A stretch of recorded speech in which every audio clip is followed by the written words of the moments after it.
Good morning. Today is the 7th of November and here we are on our way into the 2025 NEC Classic Motor Show sponsored by Lancaster Insurance for part one of what will be an enormously long series of slightly shambolic shuffles. So we're going to be making about 21 to 22 parts over the course of 3 days. The parts will be about half an hour long. If you're into that kind of thing, then I suggest you probably stop watching now and find another channel which will suit your needs better. I'm going to get to the bottom of these stairs and we will meet our mystery guest who will be accompanying me through quite a number of these shambolic shuffles, and he will probably be making videos more to your taste.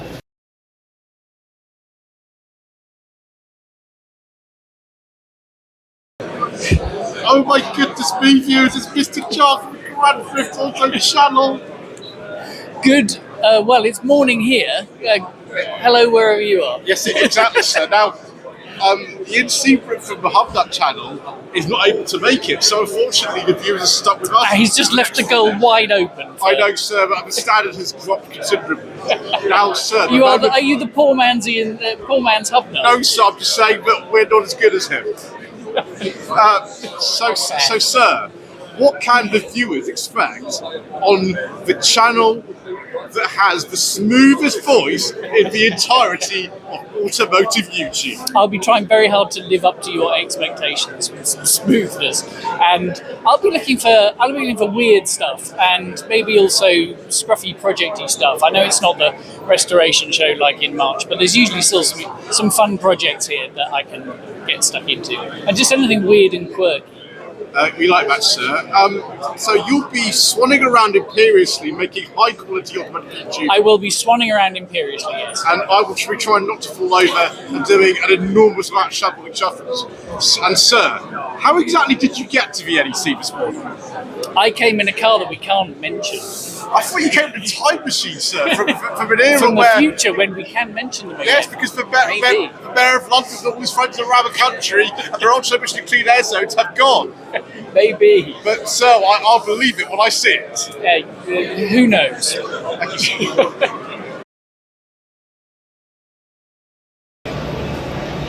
So as is traditional with these shambolic shuffles, we start with the Fiat Motor Club GB stand. Now, as usual, this is a brilliant stand.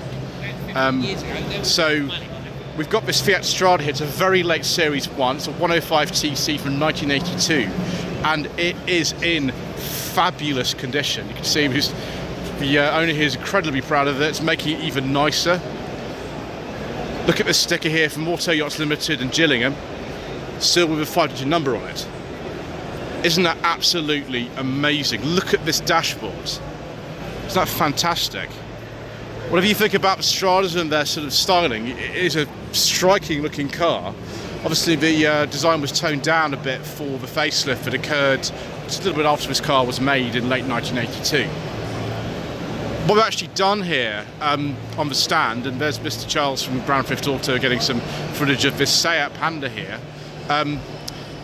I've got some more friends. How many friends have we got? We got 1, 2, and then 3. Use a tissue box in there. We got 3 in there. This is a Seat version. Now, the Seat version evolved into the Marbella, which was sold in this country in the early 90s, still based on the Mark 1. The Mark 2 did not get the Seat treatment because of licensing problems for the design. So the Marbellas looked more like this Mark 1 until they were discontinued, I think about 1995, discontinued over here. But this is a much earlier car than the Marbella. This is a 1985, and it's all original. There's no rust, which is amazing. It's a 40 model. Yeah. Ah, look at him sitting there. Looks like he wants to cuddle. Right, now we move on to the Mark II. This is a 4x4. Also a beautiful condition. I think this is an 89 from memory. And it looks great. Personally, I prefer the look of the Mark II over the Mark I, but it's my preference. Your opinions might vary. Next, we've got this Mark III, and in Britain there was a gap in terms of the sale of the Panda. When the Cinquecento and Seicento came out, the Panda was discontinued, I think, in 1995 over here, but it kept selling in Italy and other markets until 2003 when this came out. Now, the press launch for these in this country was 2004. This is one of the very, very first of them, registered on the 2nd of December. The launch, as you can see, was 2004. So this being a 2003, an unusual colour as well. Got Fiat press plates on it. This is the dynamic. Wonder what engine we've got. I think it's a 1.2. This had some work done to it at the NEC restoration show earlier this year. Driven a few of these, driven 100 horsepower, and also just a standard 1.2. I think it was also a dynamic from 2009. Got another little friend in here, of course. These actually make very, very good used cars. If you can find a decent one, and obviously there are plenty available for not much money, these actually do make very, very good used cars still. Next we've got the Mark IV. This is a 2014. It's a 4x4 twin air. I filmed this car. It belongs to Mr. Bushby from Fiat Motor Club GB. I filmed this in 2022. 6-speed manual, weird little handbrake. So 1, 2, 3, 4 friend. This chap here looks happier than this lady friend. I don't know why. Maybe she's a bit scared of all these people having a look. Unusual colour. I can't remember what the name of the colour of this is. I think personally I'd prefer the 1.2. Just sort of a bit more me maybe than the twin air. And next we've got this Mark V or Grande Panda. This is a pre-launch car. The car's not been launched in this country yet, and here it is. This is the electric version. We might, right at the end of the show, which will be in about 22 parts time, come back and take a look at this in a bit more detail. So we've got one charger flap there. There's also a charger flap actually towards the rear. This is available with a combustion powertrain as well, the hybrid model, which is I think about £18,000. This is a bit more. This is the electric one, top of the range one. There you go. And amazing interior, like much more colourful than most interiors today on the market, even in the back. And I think actually Mr. Charles and I have been looking at this today, and we're very, very impressed with it. So we'll probably be coming back later on having a closer look at that. From 2025 to 1924, so we've got over 100 years of history at the moment. And a beige leather interior. Excellent news. The first beige leather interior of the show. And not the last. Disembodied lady voice. Okay. Right, so that's the really old one. And now we've got this Pininfarina badge one. This is a 1984 model year 2000. By this time, they weren't badged as Fiat, they were badged as Pininfarinas. And I think they're discontinued in 1985, so a very late one. Beige leather interior with little wood bits. American specs that weren't sold over here, I don't think, by then. There you go. It's got the 2000 engine. It's been over here for a long time. Since 1991. Clearly at the time they were considered to be classics already. Right viewers, you better get on to the next stand. We've got a very, very long way to go. Next we've got the Lancia Motor Club. It's a very pretty Aurelia here. That's really nice. My gosh. 2.5 V6 engine. Vehicle age 71 years, so that makes it 54. I love this colour, and it's right-hand drive. A lot of Italian cars were actually right-hand drive at the time for reasons I can't fully explain at the moment. Some in the comment section below will know. Oh, it's lovely, isn't it? That's a fantastic looking car. And next you've got a Lancia Lambda 8 Series Torpedo. Vehicle age 97 years. That makes it a 1928. Goodness gracious me.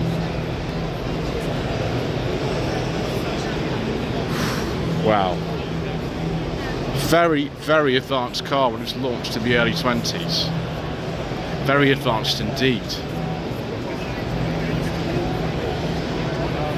I don't think I could drive one of this. Well, I could try. I mean, I'm not sure it would go very well, so I won't do that.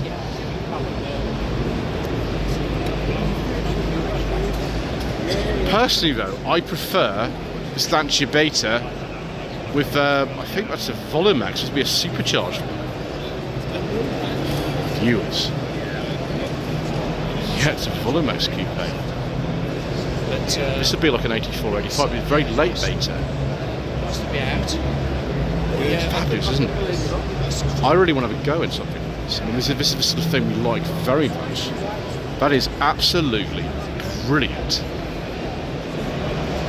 Viewers, we are doing well. I mean, we're only on the second stand. Next, you've got this. Was it a Y10 or Ypsilon by now? Just a Y or Ypsilon. This is a 2001. They weren't sold in this country at the time. The Y10 was, but not this. Obviously, the Ypsilon has just had a new generation come in based on a Stellantis platform. Oh, viewers, is that a beige leather interior? Okay, I want one of these, viewers. Am I allowed to have one? The lady off as well, won't you? Because yeah, I've got too many cars as it is, so probably not. I'm not allowed one. Never mind, viewers. How about a Lancia Delta HF Integrale? I mean, that'll do, won't it? It'd be nice. This one's an 89 with the earlier wheels, I think. It's not an Evolution or anything like that. Still, that'll be worth quite a lot of money, viewers. We're quite fond of it. I'm not too sure about this paint scheme on it, but I mean, very nice. A Lancia Fulvia Series 2. This is a 1972 second series. Fulvia was a fabulous car when it was new. The only problem was, in this country, they cost about the same as an E-Type.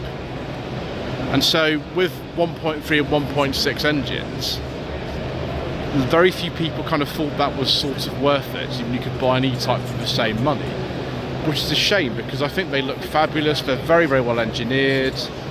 5-speed gearbox, and I think many versions, if not all of them. Servo assisted all round discs. Brilliant. And we've got some more Delta action. That one is looking really mean. You've got incredibly wide arches in this. That's a sort of 87, 88 plate. So, I wonder what's going on with this. Is this like a prototype for an Evo or something? No idea, viewers. A mystery.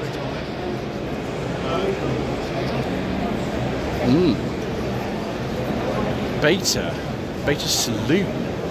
I mean, these were notorious back in the day for one of the biggest recalls ever happened in Britain. This one has obviously survived the recall, and it's looking good, looking brilliant. This is a 1979 Series 2 1300 Berliner. It's like quite nicely trimmed in there, actually. Yeah, 5-speed gearbox, interesting dash. Obviously, the coupe versions and the HPE things like that are more stylish than this. But that's sort of an unusual looking thing. Maybe it should have been a hatchback, I don't know. I mean, the Gamma, which was a bit bigger than this, wasn't a hatchback. Then we've got this Beta Spider. I think this is about 1980 or 81, isn't it, on a W? I think I've seen this before, actually. It's weird starting in Hall 5, normally starting in Hall 2. But there we go. Wow. Very nice, viewers, with white leather seats. And that's a 2-litre engine. It's very nice. I'm sorry, it's an 81, this one. Do I though prefer this? If I prefer this one, or do I prefer the Volumax? I don't know. I'm not really sure. It is very nice, viewers. Yes, it is nice. Momo steering wheel. So yeah, a little bit earlier than the Volume X. This is of 82, 83 on a Y. We're very fond of these views. I know Mr. Charles has had a go in at quite a few betas. I'd like to have a go myself at some point. This is why we put the email address in the first few minutes of every video. Anyway, let's move on to the next stand, shall we? My gosh. Actually a beta Monte Carlo, or just Monte Carlo. Series 2 car. Fabulous.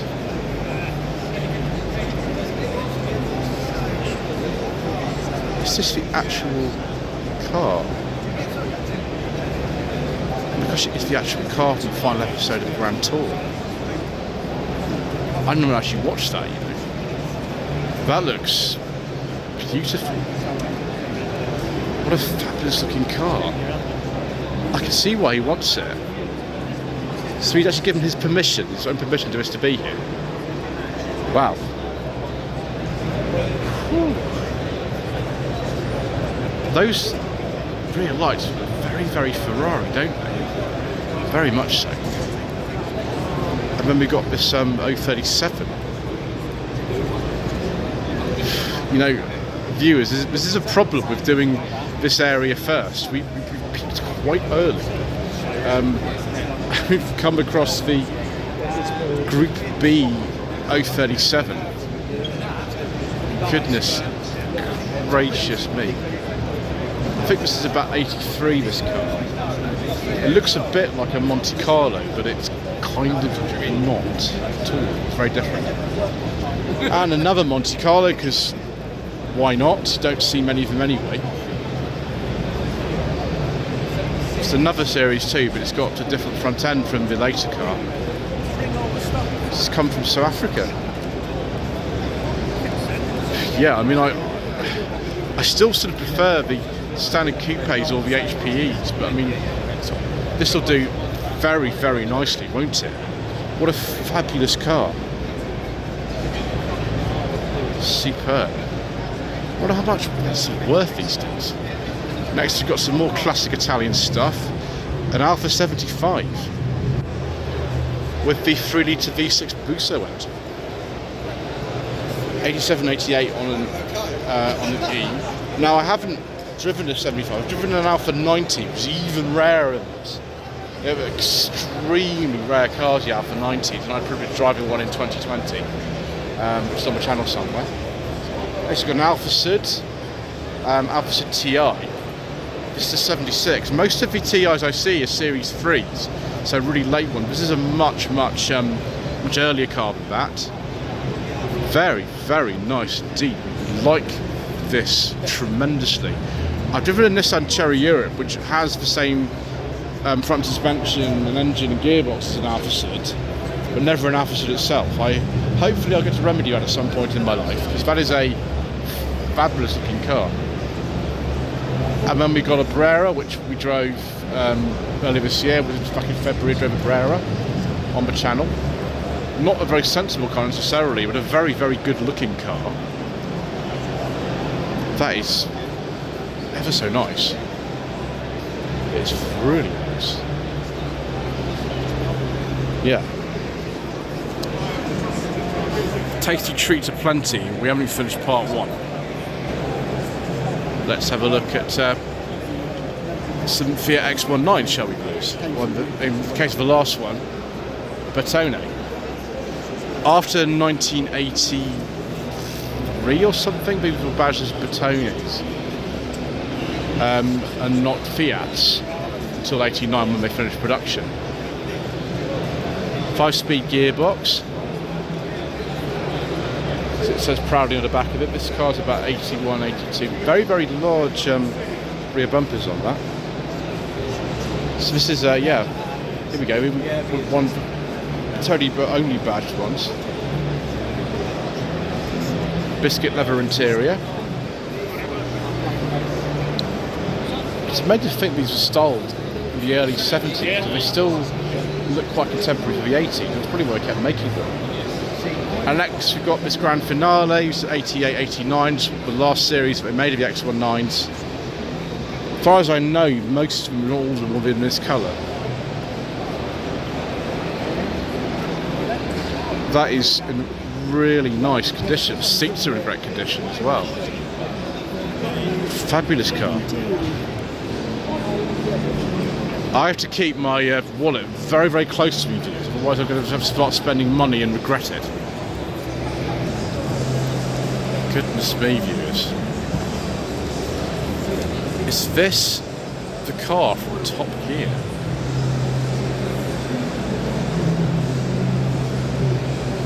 So this is a very, very rare right-hand drive Matra Bagheera. Fabulous. This is the capacity engine, about 1450cc.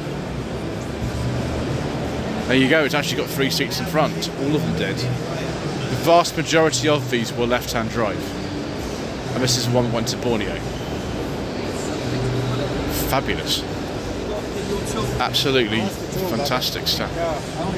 And look at the rear lights on this. You'd have to get a new rear light if you wanted to do that. What an absolutely brilliant car. Quite like that. Don't know what the colour though, that's maybe not me. Another Matra here, the Matra Sports M530LX from 71. I don't think we ever got these over here actually. There's the Matra Jet, just before this. Wow. I don't think I've ever seen one of these before. I've seen other Matras, not this one. Presumably the Bagheera would have replaced it. It's actually quite hard to get the rear end of this because they've got this Alpine right there, but there we go, it's as good as we're going to get. Yeah, M530LX. The LX, I don't think it's like a facelift that happened by Michelotti in 1970. Nice alloy wheels. Personally though, I think I actually prefer this Chrysler Alpine. Mr. Richardson from the Furious Driving Channels had this car in a review. It's not actually originally a K-Reg, it's probably a 79 to 80, and we can judge by this replica tax disc on there. They go 4th of May 79, so it's 79, it's not a sort of 71, 72. We'll go around this incredibly rare Talbot Matra Rancho Decapotable. I've never seen one of these before. Mr. Charles is obviously there, who's looking very amused indeed, because he's actually got one of these himself. It's a standard one, which he will be doing up at some point in his life. I've never seen the Decapotable one like this. It's wonderful. Absolutely fantastic. There's nothing else to say. It's brilliant. And so is this Alpine GL. It's immaculate. I mean, when I was growing up, these finished production about sort of 85, 86 under the Talbot name, and they're all horrible and rusty and nasty. This one though is fabulous, and it's very wonderful period correct colour as well. You can see here we've got the later version, the Talbot badge one. Badge went on, I think, August 79, there were badges Talbots. This is the sort of later facelifted version. And it's automatic, which is incredibly rare. And with headlamp wiper action. We get electric windows as well in here, and things, because some of these have like cruise control and trip computer and things like that. So it's got the largest ever capacity engine, the 1.6. Yeah, we've got electric windows. And there's the trip computer in the middle. Brilliant. Like that, viewers. And let's have a look at some Renaults now as well. This is a Renault 18. It's a very, very late one. The 21 came in about April 86, so this will be 84 or 85 on a B. That looks brilliant, doesn't it? It looks great. having driven a 21 recently, I'd like to try an 18 as well. That'll be good. Don't know what engine this would be in here. I'm not sure, actually. It's just proud it's a Mark II. A little bit older than that is this Renault 30 TX Automatic. This again is a fabulous looking car. Introduced I think about 76, something like that. Replaced by a 25. The smaller 20 was replaced, I suppose, by the 21, effectively. And we've got incredibly sort of weird headlamp wiper action going. Look at that. It's fuel injection, I believe. This was a V6 with a PRV engine in it.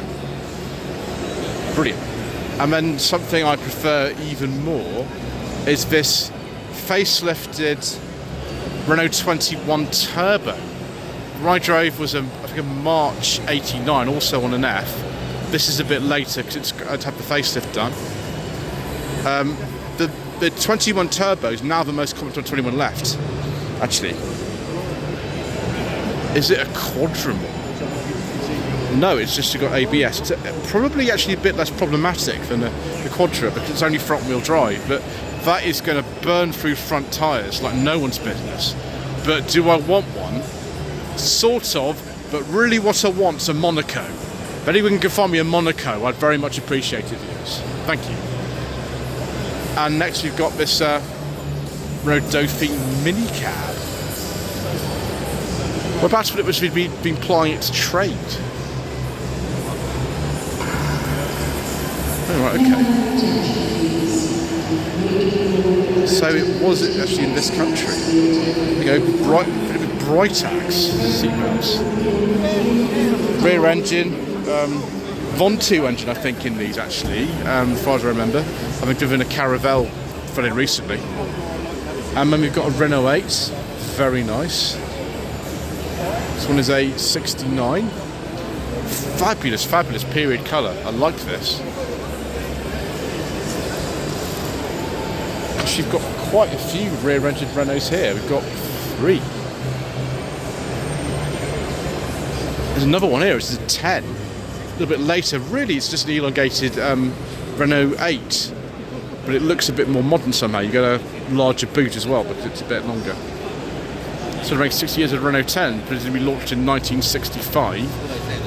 I think this is a 70. Yeah, it's a 70. I was right, yeah, it's got the longer body. Wow. So this is a really late one. It's got the same engine then as Renault 12. This is a Cléon Font engine in here, which later went into a ton of different Renaults. Excellent. Just ran into Andrew Talbot from Manor Park Classics. Anyway, let's keep going. 1970 Renault 16. This looks rather nice actually with these wheels on it. I thought these were in a later car, but they are the standard option at the time. Built at Sandouville at Le Havre. 285,000 miles. I didn't realise these were that tough. Maybe they are.